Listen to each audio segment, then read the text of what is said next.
Later this month, on January 27th to be specific, the Portland Police Department will be holding a forum for the gay, lesbian, bisexual, and transgender community to talk about ways that they can make it more safe and to develop a relationship, improve the relationship between that community and the Portland Police Department.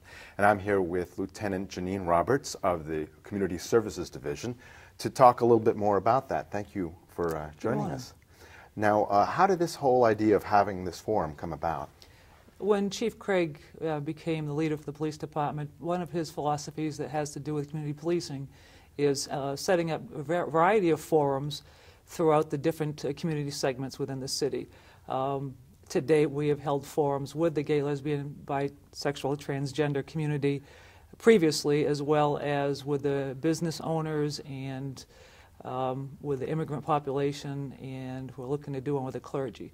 It's just another step within the community services philosophy within the police department under Chief Craig that we reach out to our citizens and work proactively with them to see what are there changes that we can make within our policies that would better serve them, or what are we doing right, as well as to make sure if there are ongoing or brief concerns within those different communities that we're aware of them so we can try to proactively address them before it becomes a crime or victimization. So this is the third such forum with the GLBT community.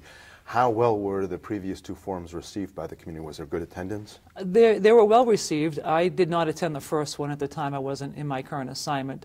The second one was held this past fall, and it probably only had about 15 to 20 people from the community there. The difficulty was the time of the day and the location, I think. So on our third attempt, we've made it at a later date in the evening at 6 p.m., and going to be holding it over at the Abramson Center on USM campus, hopefully to be able to bring in more people that don't have to come into the city and find parking.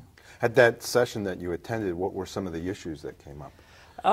Concerns about this past summer. We had some young youth that were, it appeared that they were targeting some of the gay community around one of the local pubs.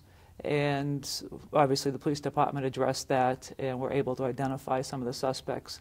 But the concern was that some of the victims weren't reporting the assaults or the confrontations because of fear of a variety of different things.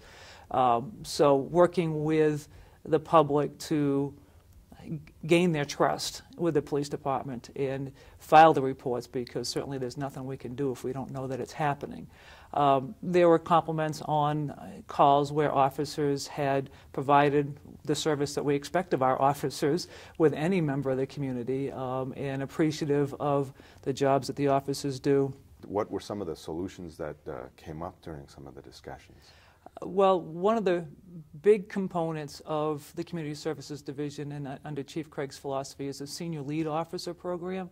It is basically every section of the city, including Peaks Island, has an officer that is assigned as like a neighborhood officer beyond being a beat officer responding calls for service, that they work more hand in hand with the different segments within their sector. So the Senior Lead Officers being interested